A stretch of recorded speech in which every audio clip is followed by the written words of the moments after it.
Oh my god, I don't even know where to start. Alright, so first I want to ask you, actually I should introduce you. Yeah. Your name's Zack, what's your last name? Bryers. Zack Bryers. Yeah. A youth worker in Canberra, former military, / up and coming gridiron star. And it's such an honour to have you here, Zack. Thanks, man. Honestly, someone with such an interesting story. So you started. I'll start from the start. I'll try. And you grew up on the Gold Coast, right? Yeah. So I grew up on the Gold Coast. Pretty much, me and my mum were pretty much in poverty. Yeah. My father was just gone the whole time, and got into some trouble there. A lot of domestic violence, homelessness, drugs, a lot of gangs, and yeah. Gangs on the Gold Coast. Yeah. So, Bloods, Crips, Bikies, Black Power, I think, has come over as well. And so I wasn't involved in any of them. I had friends that were involved in that, but it was just I was just around when the stuff was happening. Is that on the Gold Coast? Is it predominant areas where this sort of activity resides? Or? Yeah, it was more out in the western suburbs. So like near Pack Pines or? No, it was more like Southport. Yep. So I went to Keeper Park High School. Yep. And which has a bit of a reputation. And Southport, Ashmore, Mollendina, they're all kind of lower economic areas. So that's where it takes place. But yeah. And so obviously you spent most of your childhood there, but you were born in New Zealand, right? I was born on the Gold Coast and then moved back with my mum to New Zealand. Mm-hmm. So we lived in a town called Ratahi, which is just a poor little country town in New Zealand. And then so we came back over here when I was about 6.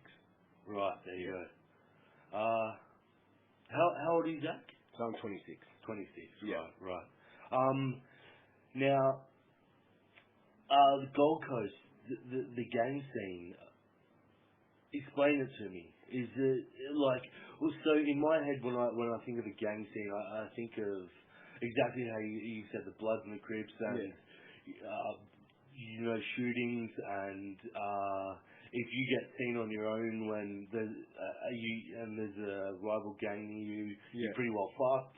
Is this the sort of activity that goes on? Yeah, I mean, because it was all based on, who's the most glamorous poor people that you see. The most glamorous poor people. In movies, it's American gangs, mm-hmm. So it's all kind of based off that, because you're like, well, at least we look glamorous while we're being poor. Right. So yeah, there's a lot of that. So when I was homeless, it was, you don't sleep at night. I'd walk all night, and was that for safety or comfort? Yeah. So you got drunk people coming back from Surfers Paradise who might want to mess with you, or just people just hanging around. Yeah. So if you see a group of guys on the street. If you're far enough away, you cross the road. If you're close enough that they've seen you, you got to stay on that side so that you don't seem weak, and you just kind of deal with it that way. Or you just don't go through parks. It's just stuff that you kind of pick up on the fly. Yeah, especially growing up there. I mean, you know body language, and you know certain people and the way people are walking and what they're wearing, and like I'd sleep at a bus stop at night. Sometimes it was on the main road, so there's a lot of witnesses, but I could hear footsteps, and I'd be asleep, and I'd wake straight up and act like I'm waiting for the bus, so that I'm not, someone to rob. Yeah. And but yeah, you kind of get through it, and had to do some things to get food and stuff, because I didn't get Centrelink at the time. So me and Mum, when we were living together, so we went through homelessness and stuff like that, and then eventually you get a 15-year-old teenager who's got some anger issues as well. It's very hard to get a place, or flat with someone that, a lady's going to come in and a 15-year-old teenager. Yeah, so right. Hard to get places, so we kind of went, well, let's just try it by ourselves. What's the system like up there? Is there any system at all? like in terms of youth work or? Yeah, of the government, the youth work. I mean, it was pretty much, Mum was working whatever job she could, and at times on Centrelink just struggling to get through, trying to raise me, and but you just find stay with friends or just flatmate ads, but it just became harder as I got older to have people have a 15-year-old move in as well. So we tried it separately, and I just found out that a lot of that time my mum was homeless as well. Mhm. And yeah, so I'd have to do some things to get food. Of course, yeah. And so I'd have a little spot where I'd wait under the bridge and stuff like that. But yeah, you kind of get through it, and it's good looking back on it now because I've been poor and nothing worse that can happen. That the wolves, yeah. Well, yeah, we'll get to that. The adversity you've been through since then. Actually, speaking of which, at what age were you when you went to the army? I was homeless for about a year, and that was couch surfing, and it was about 2-3 months on the street. And then I met I call her my sister now, so she brought me in with her and stayed with her for 2 years. And How did that happen? it was through a friend of my mum's. Said, my son needs a house, and they brought me in, and Just through goodwill. Yeah. Yeah, wow. And so then I managed to get on Centrelink to start getting income to pay rent, and yeah, so they brought me in, and they were older, so they were about 30. So homelessness in a way kind of got me away from the people who were just out trying to party and do all that, to where I had to survive. So I wasn't worried about partying, I was worried about eating. And then once I got in with my sisters, they were an older crew, so they managed to be a bit grow more mature out of it. And yeah, so it all worked out. And so that's when I met my partner, and started getting on track and applying for the army. And yeah. What got you into it? Was it an ad you seen, or was it like it's a job? Essentially, me and my mum had always been the P people, so we'd always been the poorest at the school. Always been the one that people looked down on, using food vouchers and stuff like that. And so essentially, I joined because I wanted respect. Like, my thinking at that time was, I wanted to die where people would actually start caring about me.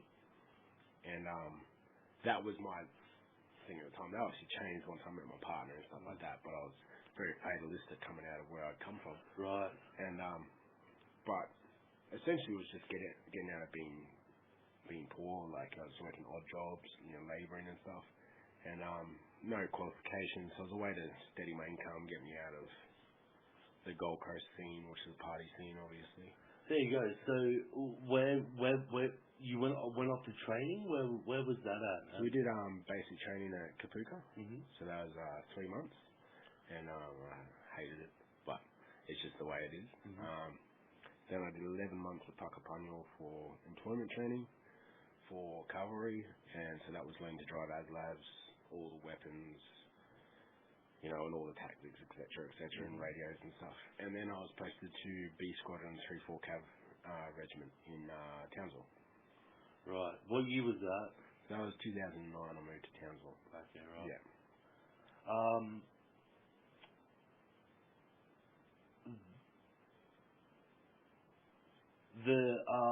So I've never been in the military.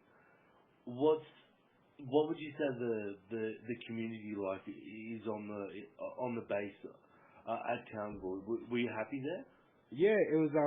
It's pretty much you hang with army people, and you're surrounded by army, and yeah, no, it's a tight knit community.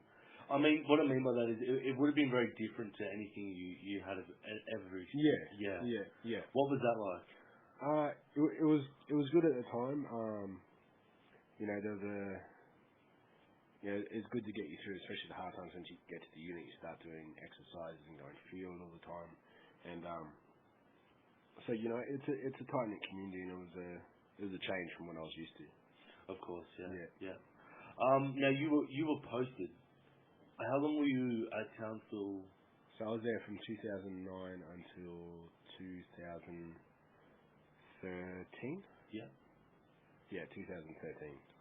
Was it when you were there that you were sent away? Yeah, so I went to Afghanistan in 2011 on mentoring Task Force 3. Mhm. And so I was part of a combat team Bravo out at Duraywood province. What's that region like? I mean, it's alright. It's very isolated. So, you know, a lot of the other places, you know, they come in and, you know, intermingle, whereas it's just kind of us. Okay. So we were on an American base, and then we got sent out to the Tangi Valley, where they had a fair few firefights and stuff like that before we came over. Yep. And yeah, it was a big area. So I think it was like a couple of 100 square kilometers, and there was probably 30 combat soldiers. You cover a couple of 100 square kilometers. Yeah. Wow. Yeah. Yeah. So it was, and then there was 6 Bushmasters and 4 ASLABs to cover that as well. Right. Right. Did you feel safe in those things? Yeah. Yeah. Very safe. Like they're really, really good and really good to drive. And yeah. I mean, you know, by that time in the army, you know, I'd done 3 years at the time. You know, you're so used to it, and Right. it's not a Second nature. It's second nature. Yeah. And yeah, so it was, the workload was pretty big, and you know, we got a couple of contacts where they'd attacked our base in the Tangi Valley and stuff like that. Who are they? The Taliban. Taliban, yep. And yeah, so it's kind of you know, you got to experience the whole range of what essentially you went over there for. What war is? Yeah. What war is? That's what you experienced. Yeah. And yeah, so I was medevaced out of there, returned to Australia with cluster headaches. Right. And so it was 6 months I was over there, and came back in December of 2011. What are they like? Yeah, they're pretty rough, but Yeah. yeah. So that wasn't to do with my service. It's more of a medical thing. A medical genetic thing. Yeah. Yeah.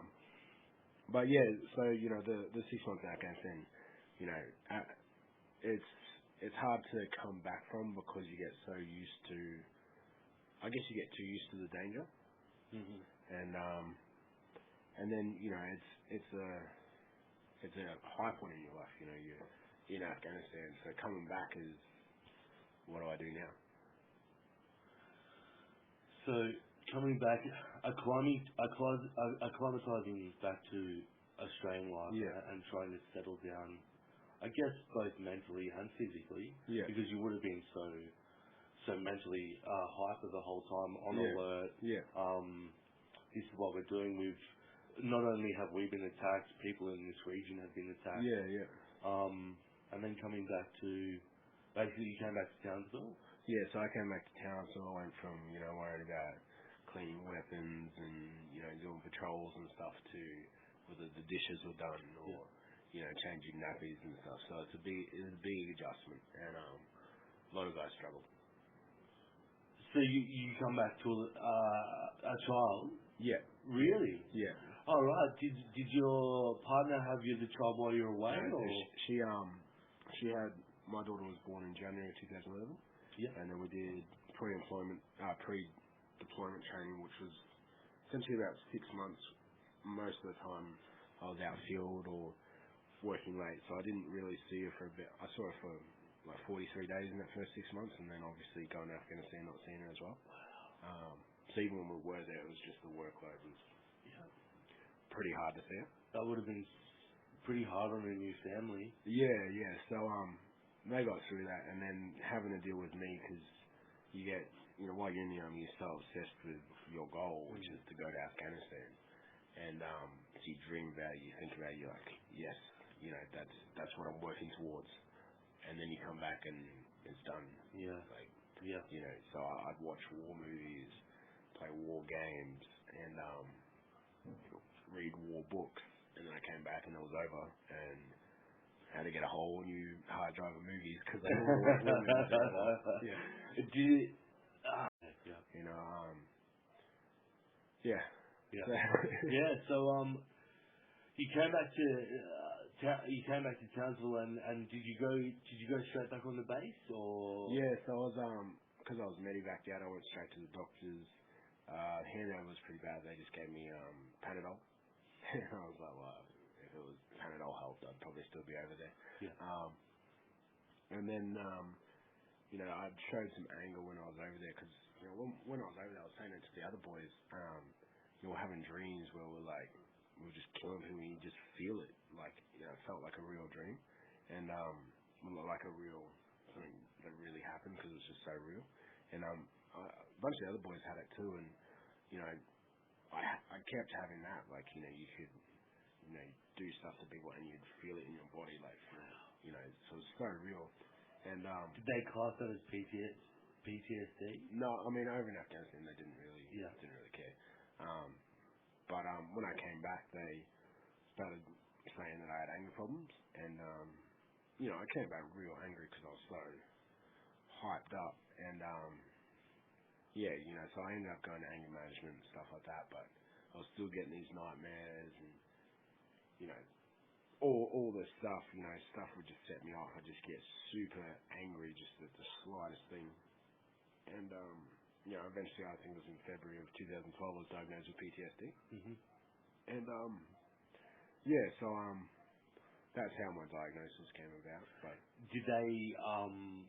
Is that the point where you decided I've got to get away from this environment? well, I'd only joined to do 4 years and go back to uni and go to uni, and so I was already looking at getting out, but it was I just couldn't be around just the environment of just I couldn't go back to playing army. Yeah. In exercises, and Yeah. a lot of guys struggle with that, and I have a mate who's the exact same. Came Yeah. back from overseas, and he's just bored. yeah. I think he might have had a few anger issues as well. Yeah.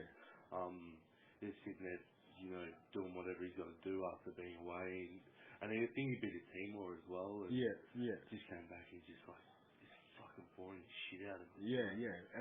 And that's what it was like. And then once you get that, and you're still stuck into your 4 years, and so you can't even move on from it. It's not like you can go from that and go, I've done that, and move on and start another job. You just have to wait around. Yeah. And so I started pushing. So I got my PTSD recognised by Veterans Affairs, and was pushing to get medically discharged because I was sent on. It was almost 18 months of medical leave, and so I was off work, constantly, Yeah. 6 weeks at a time, and so with that, you get the friends that you used to hang out with, you don't really hang out with because they're going to work every day. Yeah. What are you going to talk about now? Yeah. So then you start losing the friendship group, and then it was Sort of cabin fever sets in. yeah, and then because I was on so many pills, because I had injuries to my back and my shoulder. I was on, and then my cluster headaches. I was on, all this medication, sleeping pills to get me to sleep, and then I'd wake up after 8 hours and I'm still just dead sleepy. Zombie. So you can't do stuff at home. So then that starts getting in as well, and so that's when a lot of the problems started. Was, Right. So I pushed for a medical discharge, and it took me probably 18 months to get out. Yeah. So that was 18 months of not knowing when I'm getting out, Yeah. not knowing where I'm going. Is that how long the process took? That was just how long it took to actually finalise it all. Yeah. And so a lot of guys struggle with that because it's just unknown. You just don't know how long you're going to be there for. Yeah. And then you're off work, so then you don't have any people to hang out with. Yeah. It's just you're just kind of just waiting around in purgatory. So after you finally got the final cut from the army, did you hang around Townsville much longer? So I was posted down. My partner moved to Canberra for a job, and so I was posted down here just to work in a medical clinic and just kind of help out in June of 2013, I think it was. And so I did my last probably 3 or 4 months with the army, just kind of just wasting time until that. And that's what got me down to Canberra. Yep. Yep. Yep. So it was done through, yeah. No, so that was at the Russell. Oh, Russell offices. Yeah. Yeah. Okay. Yeah. Yeah. So big transition. Yeah. Next stage, Zach, was getting into the youth work in Canberra. Yeah. I can't. I don't know even where to start to ask questions. just start. Just go and So, tell the story. So when I was leaving the army, I realized I wanted to help kids who grew up just like me, and you know, I know a lot of my problems were based out of confidence and, you know, believing what people said about me. You know, we're always the pity kids, so we're always the piece of the crap, and started buying into that. And it wasn't until I joined the army and, you know, did all this stuff and was like, oh, hang on, I mustn't have been that bad. And I, you know, came up with I wanted to actually help these kids and tell them that, nah, you're going through some real stuff, and it's, you know, it can be an asset if you want it to be. What was the first stage into that? So I didn't even know youth work existed. I was, you know, I could have just gone into schools and I'd be happy and just talk to them. So when I found out that the job existed, you know, I started going to like meetings, like just group meetings and stuff like that, and then just applied for any job under the sun. You know, and then eventually got a start at residential care. You know, working with kids removed from abusive homes. Did that, and that was just shift work, and then at the same time I did before and after school care, and then I moved into my job at Youth Care Canberra, so that's finding, you know, homeless and at-risk kids and engaging them back in the services. Right. Yeah. Right. Right. So before the podcast, we were talking about the state of like, how should I put it? So in a lot of other cities, you'll find that there'll be slums. Yeah. And you find the big areas, and you'll know, and it'll be obvious. Yeah. Tell me about the potential downfall of what they do in Canberra with the disadvantaged. So in Canberra they use the salt and pepper effect, and that's to not create like a ghetto. So spread all the community housing around Canberra. It doesn't create a slum, but it means that you can't find. It's unbelievably hard to find kids at risk, families at risk. Social issues. Yeah. So, you know, like in a lot of other cities, you know, you can go to a suburb where it's known, and you can go there and you can find, you know, just basically go door knocking. Yeah. Whereas in Canberra you can't. Yeah. And it's so spread out, and it also hides the problem a lot. Of course. So, you know, a lot of people, I'll tell them stories about my job, and they'll just be like, I didn't even know this went on. Yeah. So, So when you find someone, a youth who's in a bad situation, is it through word of mouth? Is it through the medical industry calls you up and says, we've got this kid who's been in and out of Calgary 3 times in the last 4 weeks. Can you keep an eye on him? Or how do you find out about these kids? So, you know, a lot of it's by mouth, or they'll call up the gateway services, which is like when you're in crisis, and they'll refer them to me. Or, you know, other agencies know about me, kids that see me on the street. So I take them from anywhere. Yeah.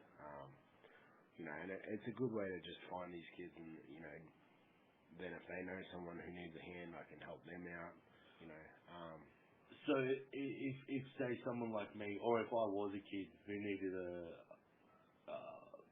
someone like you, how would that person go about finding you? I mean, you'd call up Gateway Services and they'd know about you, or you'd... What's Gateway Services? So they're the people that you call when you're in crisis, and they'll refer you to the right services and stuff like that. So they're like a first point of call. And they're for anyone? Yeah. Okay, right. So I get a lot through them, but, you know, you can go to the website and, you know, there's heaps of stuff available. Cool, you know, cool. Or, you know, we're at the emergency relief from St. John's Care. And, Right. what do you find is the biggest issue for the youth in Canberra? Oh, well, that's a very broad question, but what do you find is one of the biggest issues for youth in Canberra? The biggest thing is probably housing. Canberra being the way it is, rent's not very affordable unless you're, working full time. Like if you're studying, you're going to struggle. If you're just leaving school and leaving home, you're going to struggle. If you've been kicked out of home, you're going to struggle because, you can apply for ACT housing, but it's a 2-year wait to get a house. That's the biggest thing is we don't have areas that people can just afford a house and just get by. How do you get around that? You don't. You just struggle through it. Right. And it's, you can look into ACT housing, go to refuges, but it's a pretty hard wall to break through. So if a homeless kid comes to you, yeah, how do you help that? So I get them to link into First Point, which is where you call for emergency accommodation. In Canberra, I think they have 24 vacancies for kids in emergency accommodation, and they're generally full. Yeah. So it's waiting to get a spot there. Is that just people who are taking? Is that like emergency foster? No. So that's emergency shelter. So there'll be a house of about 7, 8 bedrooms. Yeah, right. You get a room there for. And there's 3 of them, 3 or 4 of them around Canberra. Yeah. Okay. And so there's 24 spots, and so it's like 3 months, and then it's pretty full. Yeah. So it's hard to get a spot there. So it's kind of just waiting until you get a spot. Or it's finding a place to flat with someone, flat with a friend, or going back to family, which isn't always an issue, which isn't always an option. Well, of course. I mean, a lot of these kids that come from situations that they're either trying to get out of because they're poisonous. Yeah. Well, I mean, basically that's it. Yeah. These kids are getting out of these situations because they come from poisonous environments. And to send them back into that situation is obviously, it'd be hard because it's hard to tell them, not to go back to family, but then family's family, Yeah. And I've had times where I've just had to say to a kid, "You're going to be sleeping off for the weekend. Just be safe, and I'll talk to you Monday, and just be sensible." And you just keep managing through it with that. But you find ways, and you just gotta, as long as you can get them prepared to go through it. It's not as bad as it could be. You get through it. If you were given a blank check from the Canberra government, how would you look at solving youth crisis in Canberra? I'd probably do head leasing. So that's where agencies rent a house. They do that in the Gold Coast and in other areas where agencies will rent a house, and you'll obviously vet your clients and have only good clients go in, but they take liability for it, and it gives someone a house. It's a way to build the vacancies. Yeah. And make it a longer term thing. Does it work? I think it seems to work in other places. It obviously depends on the clients that go in there, but to me that's the only way to at least solve some of the problem. Yeah. So that's what I would do with it. And just probably more homeless shelters for winter. Yeah. Oh, definitely Cameron, man. Yeah. It snowed today. Man, what am I trying to say? Until you come here now, I was looking out my window before you got here and go, it's fucking snowing. Yeah. That's awesome. Yeah. But you were probably going, it's snowing. I got kids out there who walk in the streets, We had, because it's very hard to get, if you're escaping domestic violence and you've got kids, it's really hard to get a spot. I had to tell a mum she had 2 kids and she was sleeping under a bridge. And we're just like, there's nowhere to go. We got nowhere for you. We can't. And, so. Who do you lobby about that? We talked to a few agencies, the funding agencies and stuff like that, just about the gaps, but, you know, a place can only do so much with so much money. Yeah. You know. Yeah, and I think your agency, what's the name of your agency? So it's Youth Care Canberra. That UK Canberra is predominantly like public donation, isn't it? Yeah. Yeah. You know, and there's a lot of government-funded agencies, but again, you know, they get their funding cut, and it's hard to, you can't do the same job that you were doing, and yeah, so it's just, but you know, that mum, I said to her, you know, when I saw her after the weekend, I said, man, you're gonna be a great mum once you get a house. Like, if you got through this, you know, it's gonna be easy now, and you know, so it's yeah. Is she doing all right now, or? I haven't heard from her since. Yeah. It's just the nature of the game. Yeah. You know, I take it. You know, she got a place. Yeah. She was in a place, and you know, hopefully she's doing well. Cool. Yeah. Cool.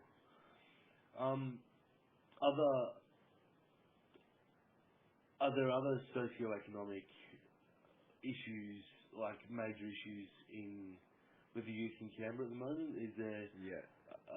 like apart from housing, is drugs much of an issue at all? So I was just talking about the youth worker mate, and we were just saying how we've just never seen anything just come through and just destroy our community like ice. Ice has just gotten huge in Canberra. You know, 13, 14, 11-year-olds, ice users. Smoking? Smoking it, or whatever, dealing, prostitution, you know, stealing, robbing, you know. For real? Yeah.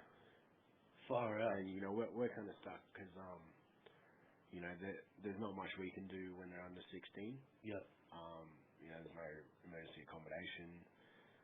You know, police don't have much they can do unless you're caught doing a crime, so it's kind of, you just try and get them out of it. So,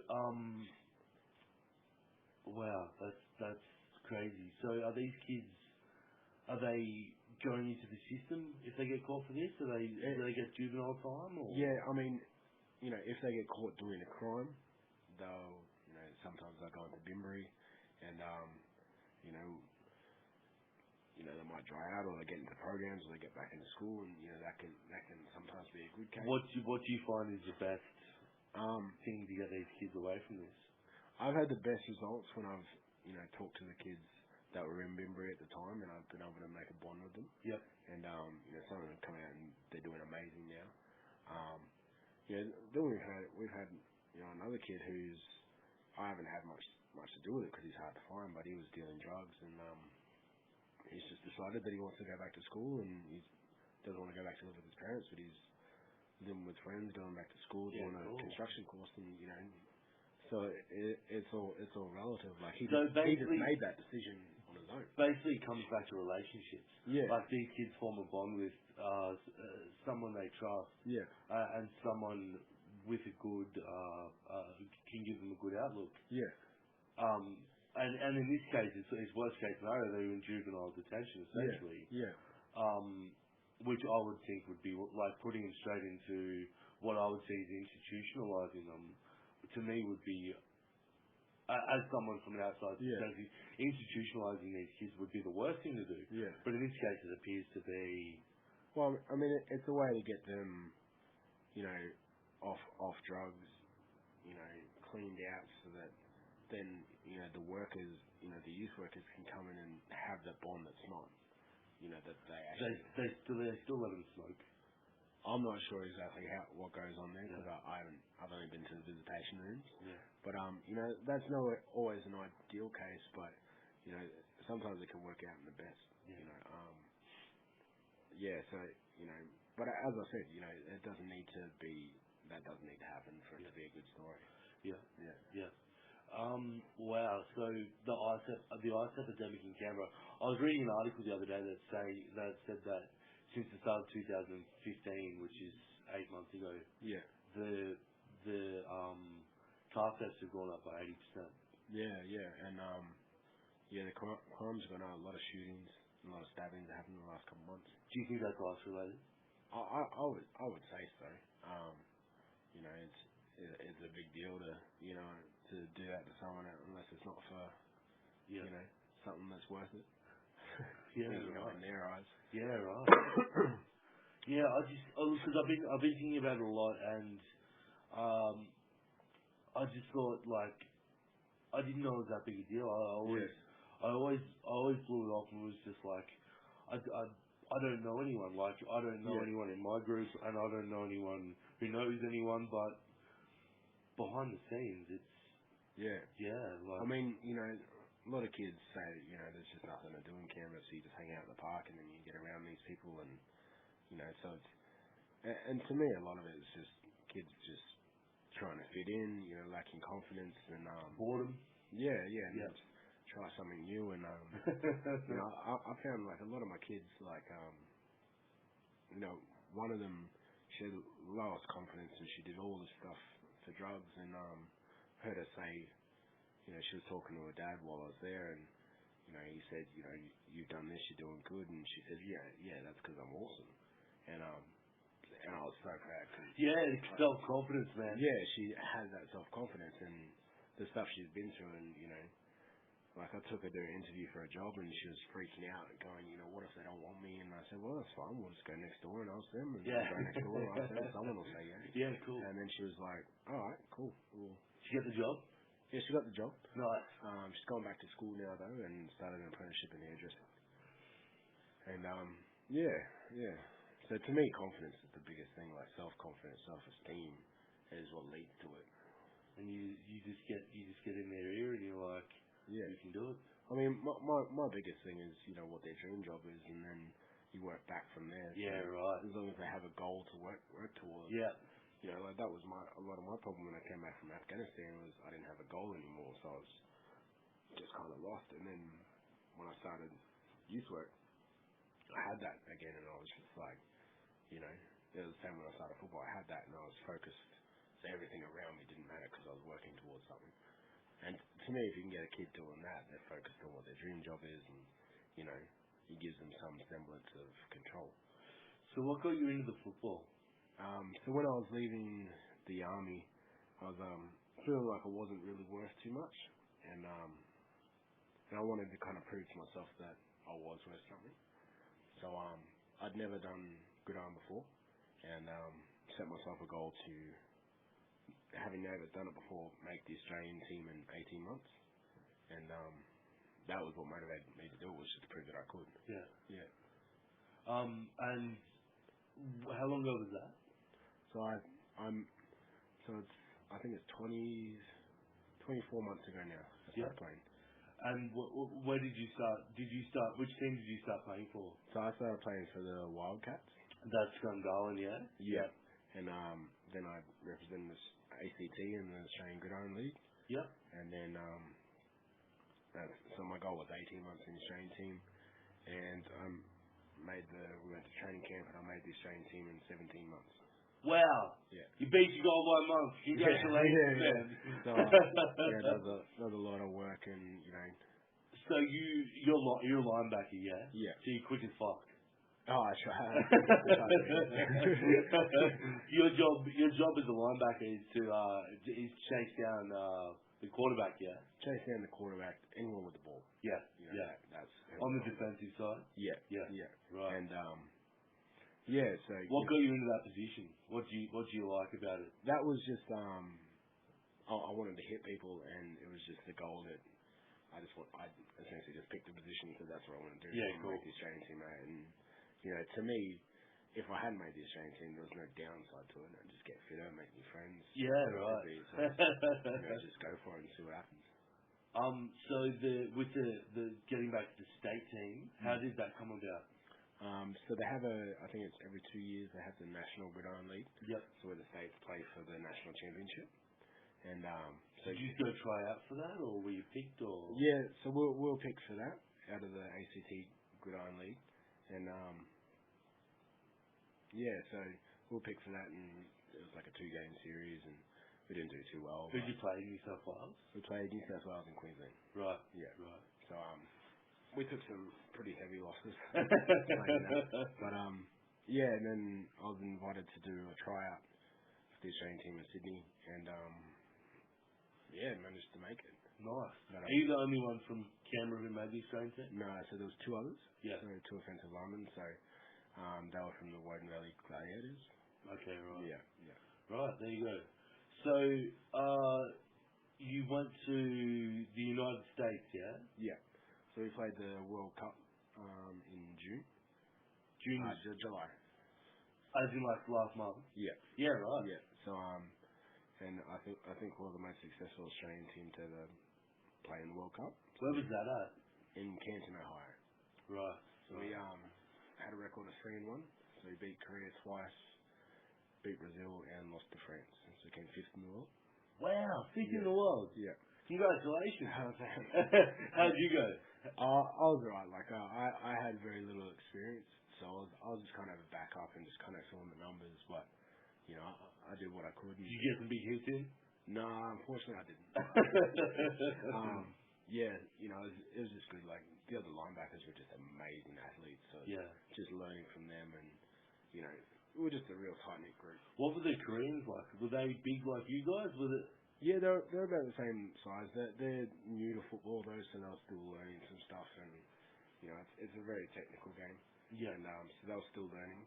I reckon they'll come back better next time. And you know, Brazil were just intense. They were just.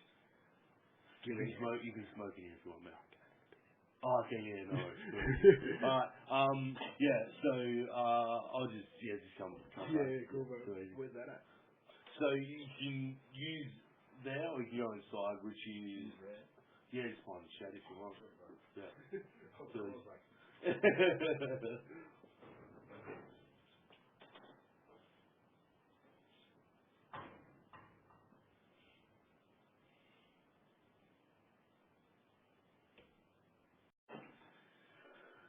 Yeah, sort of, covering whatever I feel like. Yeah. Nothing formal about it. It's great. Yeah. It's what I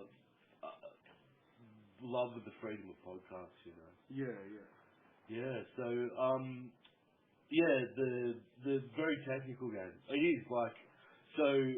I obviously work with a mate of yours, Luke Schmidt, for a few years, and he plays gridiron. He plays for the Wildcats as well. Yeah. And I never really got into actually another good friend of mine. What's her name? Can't think at the moment. Anyway, she plays for the LGL team. Okay. Yeah. Yeah. So, but I never until I realised you were coming in here, had done any research into and I looked at it the other day, watched a few tutorials on a few games. Yeah. And I was like, this is actually really fascinating. I always see I'm a bit of someone who is a bit anti-American sports. Yeah. Just because, I don't know why. But anyway, I watched the tutorials. I was like, wow, they got to get 4 downs and then cross the 10-yard line and. So even like at the World Cups, the linebackers, you know, everyone would have checks. So based on what they come out in, we might change the play, change what we're doing to suit that. So we've got to watch that to see if we do that. And then as soon as the ball's, you know, hiked, you know, if they do something this way, we have exactly what we need to do for that for every situation. So there's not a play that you don't know. No. Yeah, right. I mean, I was new, so there was a few plays. But Yeah. the experience dudes are just, you know, it's all all the coaches, you know, Yeah. pump it into you. They're doing this. You need to do this. You need to step here. You need to look this way. There you go. And so it's intense once you get into it. Yeah. You know, so we'd do 4 hours a day training at training camp, and then 10 hours watching ourselves train and go. You need to be doing this. You need to get deeper on, you know, so on and so on. See, when I was watching it the other day, I was like, so I don't get why one guy just doesn't hold it and run back and everyone just runs forward. But then I realised you can hit whoever you want. Yeah. Someone can be running. So if you have a guy run it and everyone else just goes forward. Yeah. We're all going to know, so we're all just going to pile that. Yeah. And you know, so but if you have 2 guys out looking like it's a pass, we don't know whether it's a run or a pass. So it's about faking out the other guy. Wow. It's like chess. Yeah. Like that, yeah. man. You know, and that's just amateurs, so I can't imagine what it's like in the professional leagues. Yeah. You know, just what they have to do. And Yeah. yeah. You know, and then you got to be strong, and then you got to be fast, and then you got to have your technique right. You know, so you have to be, as a linebacker, you have to be half squatted all the time. Not only that, man, but you got to know how to land. So you got to have wrestling skills as well, because if you don't, if you get smacked and you don't know how to land and you land on your neck, man, that's it. Yeah. You know, you have quads for the rest of your life. And like, you know, they say you have to keep your head on swivel. Like I got destroyed. I think it was the last kickoff against Korea. I was coming down, the ball was coming sideways. I was coming down for it, and the guy just lined me up from the side and didn't see him. And I think I did like a full flip. Wow. I've never been hit that hard in my life. Like, Did it even, I know you would have had equipment on, but did it clean you up? Yeah, right. Like, instant headache, my ribs.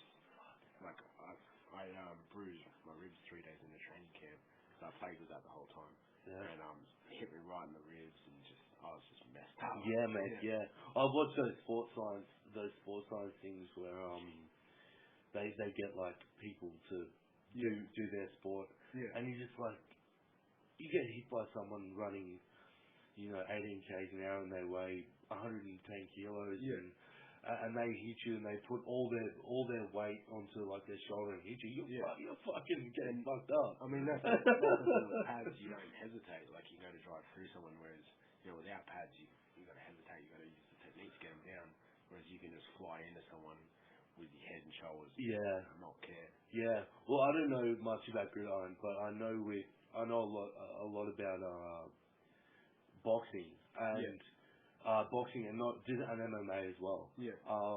And they're going with these days that it's safer now for everyone if boxers and fighters are bare knuckle. Because you haven't got this strapped wrist and this fucking padded ball and you're throwing your whole weight behind it. If you've got an unstrapped wrist and just your fist and you're not throwing anywhere near when you've got a fucking weapon on the end of your hand. And I guess it'd be the same for... Yeah, that's what they recommend about gridiron, is to be safer without the pads. Yeah. You don't have that protection. Yeah. But, I mean, it's all technique, and, I mean, I guess part of that's why you love the game, because you just love either hitting people or getting hit, or, and it's just that physical game, as well as mental as well. Who's your favourite player? My favourite player was Ray Lewis, just because the type of person he was. Right. He was just always uplifting people, and that's the kind of people that I always look up to. Yeah. And what did he do? So he was a linebacker. Yep. And he's just real active and working with the poor, just helping people, empowering people. And so I liked him as a person. What city was he from? So he was the Baltimore Ravens. Baltimore, right? Yeah. Right. And so I mean that's my football career. Just I wanted to finish off at the World Cup, and have you finished now? Are you not playing anymore? Yeah, so I'm not playing anymore. So I want to do. I've just started hip hop dancing, which I've never done before. And, I reckon I'm going to try and make an international competition in 3 years. Yeah. As I said, there's nothing bad that can happen if I don't make it. Yeah, it's just it gets you fit, man. And I think with that as well, like so with gridiron, you'll be working on strength and speed, and with each you'll be working on flexibility and all sorts of different things. It's going to be nothing but good for you, man. And I mean, so there's no downside, and doing something I've never done before. And just seeing how I go with it. Yeah, of course. Any cognitive activity is so good for you, man. Like, I mean, to me, as long as you're dedicated, like, my thing is hard work beats talent. So if I work hard, which is what I did in gridiron, I just worked hard every day, and try it, and I just want to see if it works in something else. Is there a scene for it where you go hang out and you show each other your like your techniques, or is that something you just put a tape on at home and you just clear the round room and you just practice your choreography at home, sort of thing? So I don't know much about a scene because I did my first lesson yesterday. Yeah. And so I'm so you're taking lessons? Yeah, right. I'm doing classes, and it's just something new to do, and just see how I go. And where are those classes at? So they're down at Woden at Dance Central. Yeah. And I just want to never be afraid to do something new and just work hard and see what happens. Right. And especially if I'm telling that to kids, then That's exactly I right. want to walk the walk and Yeah. say, well, I'm doing this now. Yeah. You know, I guess I was kind of good at gridiron, at least to some level, and you know, so why keep doing it when I see how good I can be at something different? Yeah, and I mean, especially with hip hop dancing, man, Yeah. it's something that the young fellas will be like, yeah, man, that's Yeah. sick. I'll give that a go. And it's always good for the kids because they get to follow on your journey. Like I had such good response from the kids I work with about playing gridiron. So you know, then if I do another thing and at least achieve some level of success at that, they can follow on that story as well. Yeah. And yeah.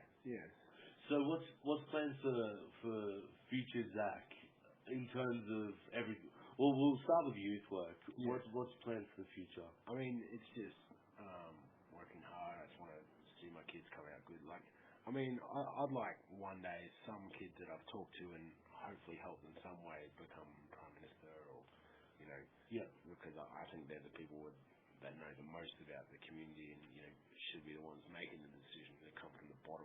Right. You know, let alone It's so true, man. you know, Like, what they've had to fight through, and then, you know, and some of them have amazing skills that they can use, and, you know, that would ideally be what I'd like to have. Yeah, man.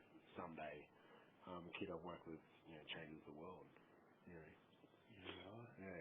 But, just working and, you know, trying to figure out, you know, how we can help the kids better, just to get them confidence and, you know, just get them into activities. Like I'm big on surfing, helping kids because that helped me. And, you know, so I'd like to get them into that in some way. Yeah. Alright, so if your youth care Canberra, is it? Yeah. Youth care Canberra. If people wanted to volunteer or in any way help you guys out or whatever, how would they get in contact with your services? Yeah, so you can donate to youthcarecanberra, oneword.com.au. Oneword.com.au? No, youthcarecanberra.com.au and youthcarecanberra. Youthcarecanberra.com.au. Yep. Or, you know, we work out of St. John's Care, the emergency relief and route. Yep.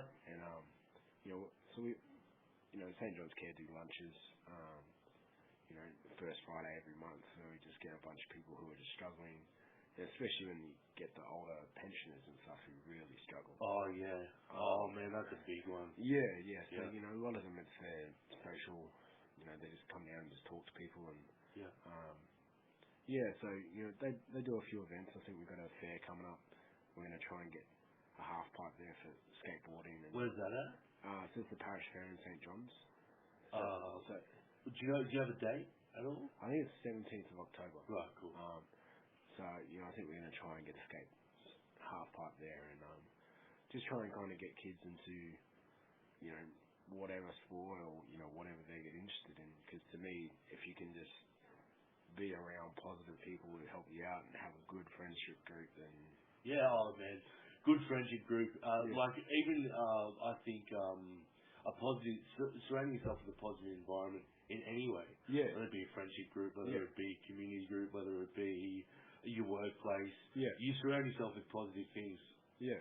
I'm not going to say in every case positive things happen because, you know, people still suffer from mental depression. Yeah. You know, these things. But it can, in a lot of cases, it does a lot of good. Yeah. And I mean, that's, you know, if you can be around people who lift you up and say you can do things, I mean, that's all I do is just say, hey man, you can do this. Yeah.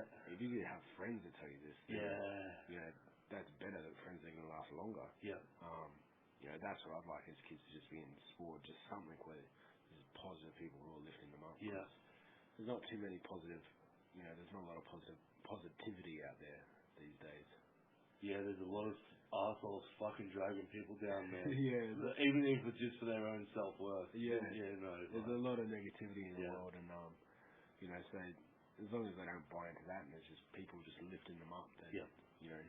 Yep. So, it comes back to self-confidence essentially there too as well, doesn't it? Like, don't let any arsehole drag you down, you know. Like, I heard a saying from Les Brown, and he said, don't let someone's opinion of you become your reality. And, that's so true, isn't it? Yeah. Especially because I have something where I think if you pretend to be something long enough, you'll start to believe it. Yeah. You know, if you think you're going to be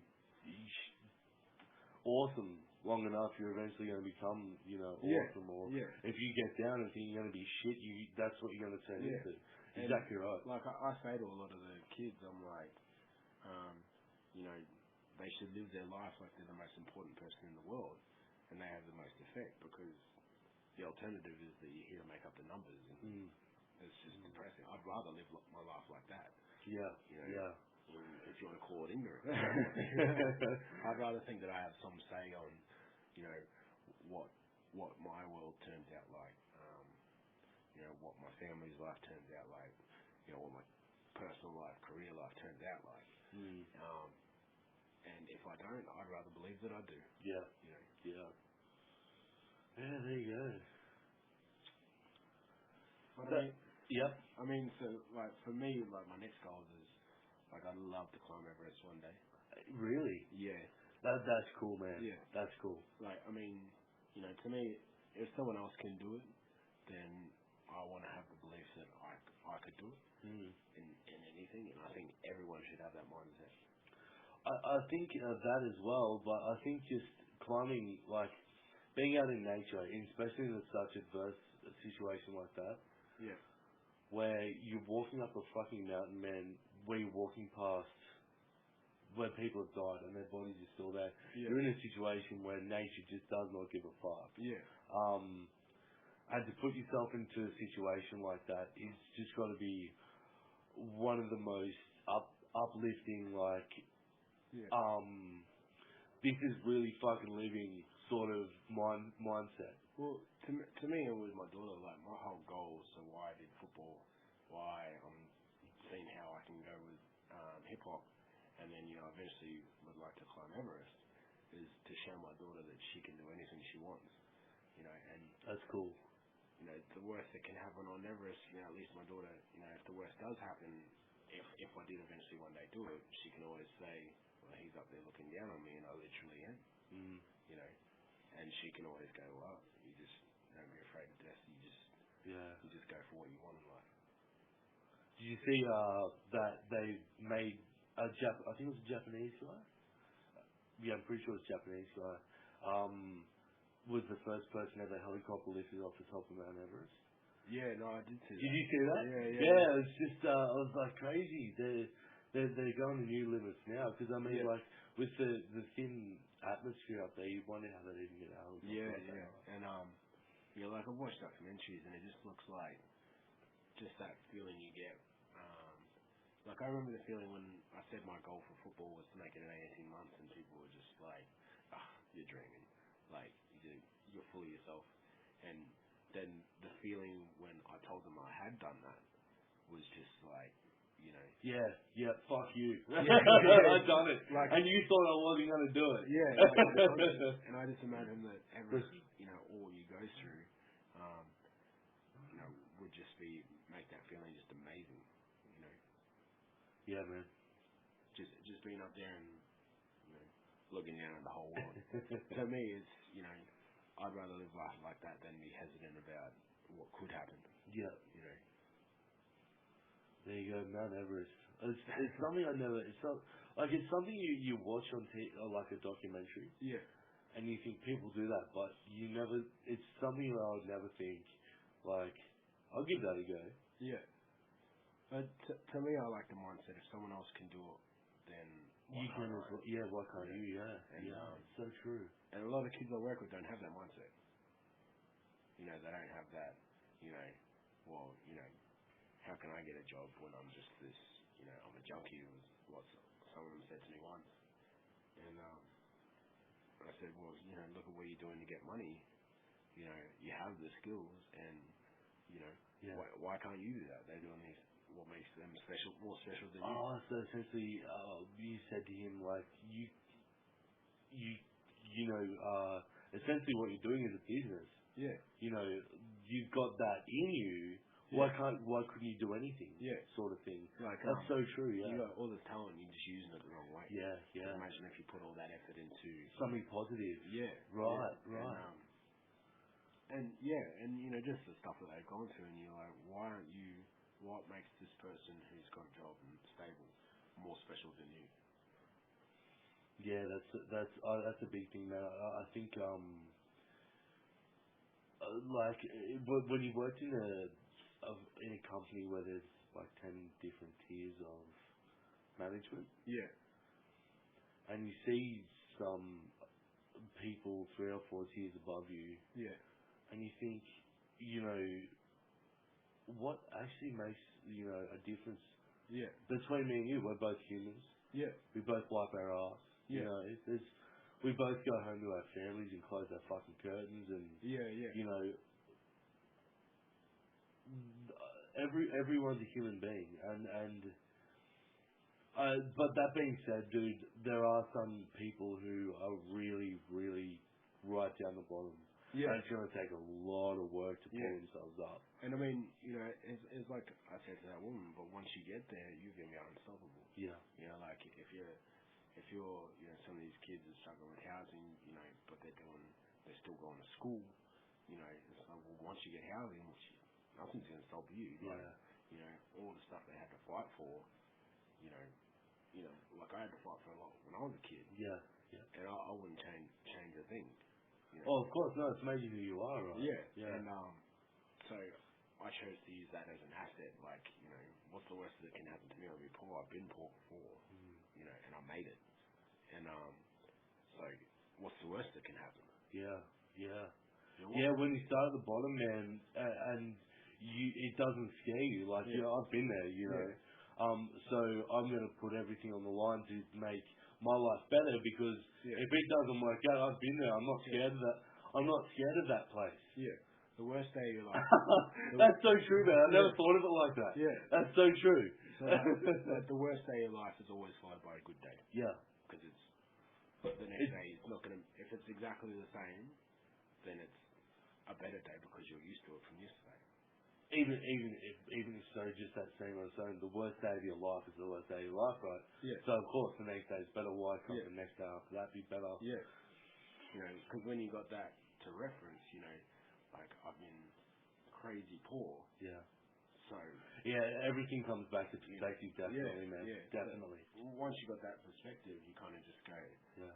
You know. But you find someone who's struggling to, you know, pay their rent every week.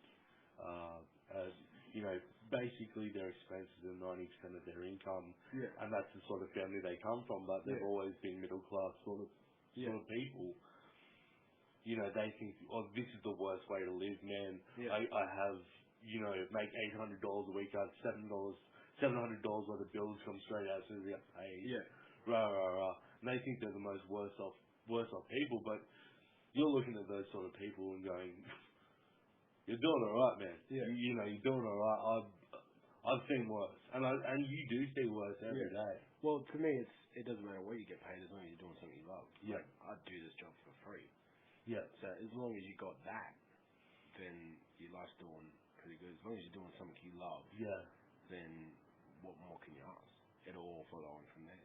Yeah, so true.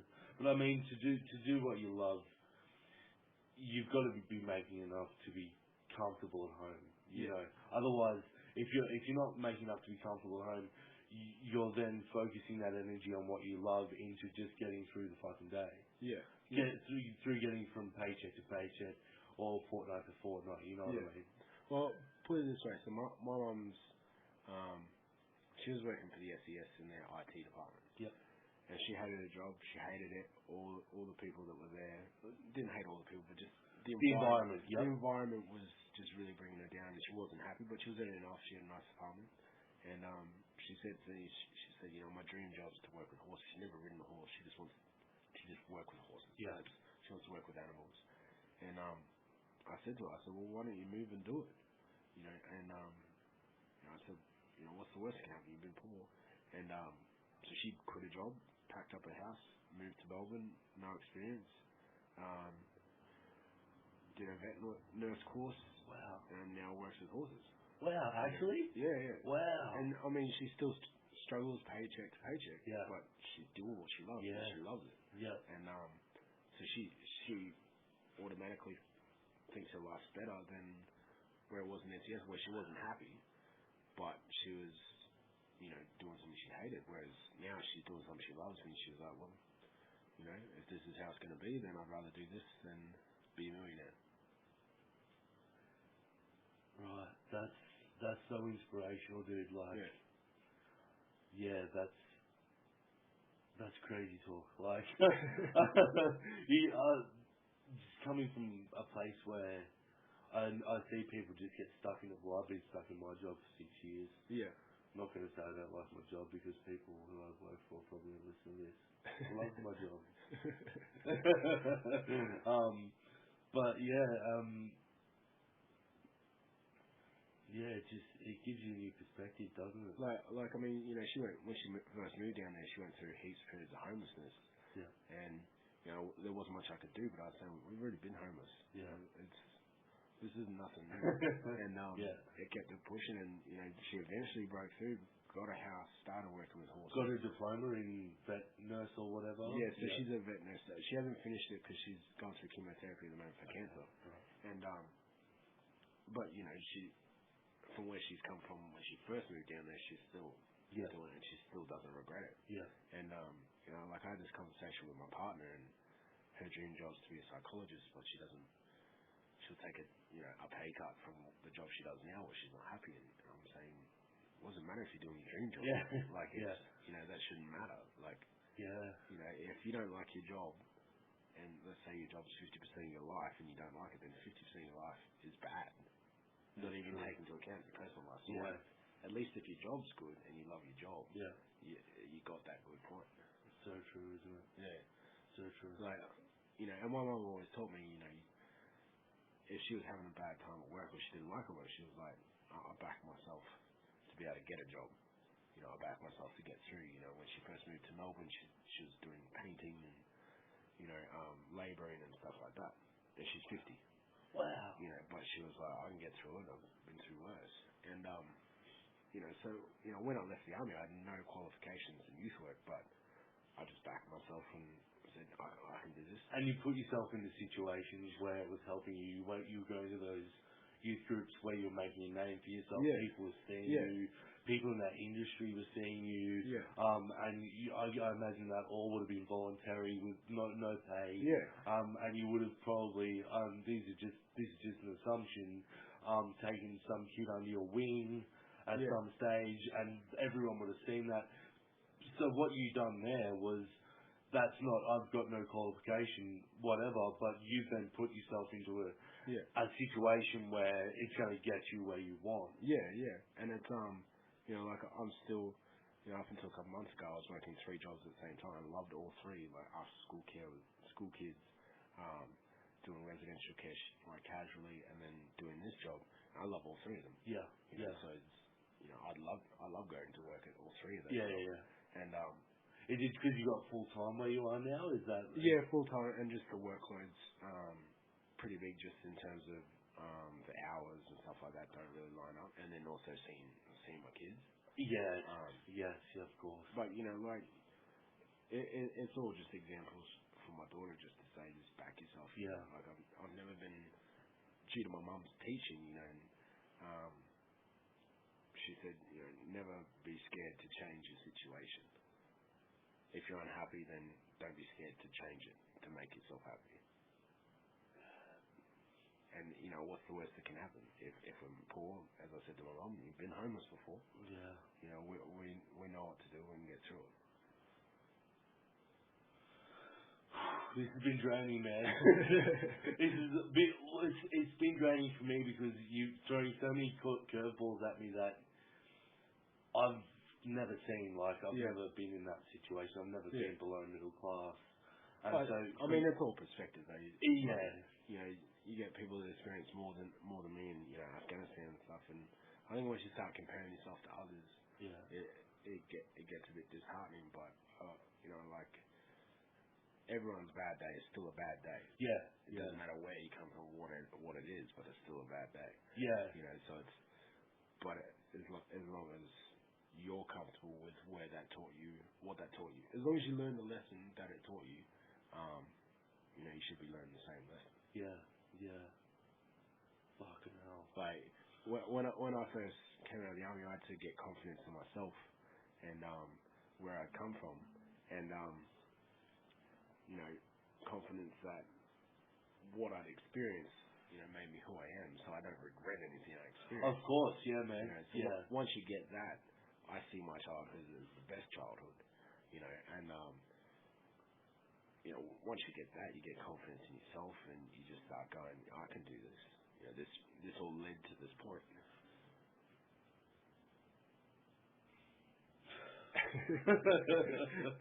Yeah, I think you've baked me. I've got so much to think about, man. Like, I think I'm done. But thanks for. Is there anything else you want to say? Like, please go over your foundation's details again once more. So it's youthcarecanberra.com.au. Or St. John's Carers, where we work out of, doing emergency relief. And, so you can donate to that, or you can volunteer at St. John's Care. I guess the biggest thing is, the biggest thing for me is I have a love for people. I love everyone's stories, I always sit and talk to the homeless people in Civic, and, I just love people, and I think more people need that attitude. Yeah. That everyone has that story, everyone has something good about them, and like for me, working with the homeless, it's just making them feel like a person. Like I try and know all the homeless people in Civic's name, have a conversation and treat them like a person, not someone begging for money where I'm buying them something, or you know what I mean. Like, is that your company that does the hot food service there? No. So that's the Red Cross. Oh, that's the Red Cross. Yeah. I mean, there's heaps of services out there that do some good work, but I tell all my friends if they can just go, have a conversation with one of those guys there that's struggling, just make them feel like a person. Yeah. Give them some dignity just by having a conversation with them like a real person. Yeah. Well, not like a real person, because they are a real person, but you know what I mean. Yeah, exactly. Make them feel human. Yeah. Because a lot of people walk past. People get caught up in their own lives, but like I remember saying once, I think Will Smith said it. He said, "If you're not helping people, then you're wasting your life." And Will Smith is a brilliant man. I've heard a lot about Will Smith. Yeah. They reckon that wherever he goes, he doesn't socialize. He's just reading a book. Yeah. Like a book on like educating himself about the world. They reckon he's such a brilliant man, Will Smith. Yeah. And like to me, every person I come in contact with, I hope and I strive to. And I'm not trying to be an example or anything. It's just how I want to make someone's life better from coming into contact with me. Yeah. And I think if everyone can do that, the whole world will be a better place, man. It'll help a lot of people. If you just try and how you doing, man? Like, how's the family? How's your job going? Well, you can do this. You lifting people up, and I mean, that's the biggest thing. You just hope people. You just want people just to love people. That being said, how do you ever find that you have people who will take advantage of that? I mean, you do, but it's life. Yeah. You know what I mean? There's always bad stuff that's going to happen in life. Yeah. It's just the way it is. Yeah. Don't let it consume you. Like the hate consume you. Do you cut people like that out? Or do you try and work through? How do you deal with those? I imagine you see a lot of those people in your work. I mean, in my work, you just don't take it personally. You just, right, it is what it is. As long as they know they can call me and, whatever happens, that's what happens. But, in my personal life, the ones that, especially the ones from the army who I used to talk to and, they send me messages now and I just try and help them any way I can. If they want to listen, they want to listen. But as long as I know that I've tried to help them, then I'm good with that. Yeah, right. Try and leave someone better than before they leave you. Of course. Yeah. And to me, it takes such an emotionally strong person to do that, though, because if you find yourself, you're constantly that person who everyone comes to for their mental strength, or like and you need to be mentally strong because some people can be drained by that, man. Yeah, I mean, some people can, but I mean, as long as you love, I keep saying love people, but you just want to help people and just make them feel better, then it makes you feel better. Yeah. So it makes your life better from helping people. That's my personal opinion. Yeah, that's so strong, man. That's really strong. I love my life right now because I get paid to help people. Yeah. Not, let alone doing it in my personal life, like, you know, for free. Yeah. I get paid. Like, this is my job to help people. Like, you know, that's a dream for me. It's just to help people and do that as a job that I get to do every day. That's so cool. Yeah. All right. Thanks, Zach. I think we've got a podcast here. Yeah. Yeah. Thank you so much, and we'll wrap this up. All right. Bye, everyone.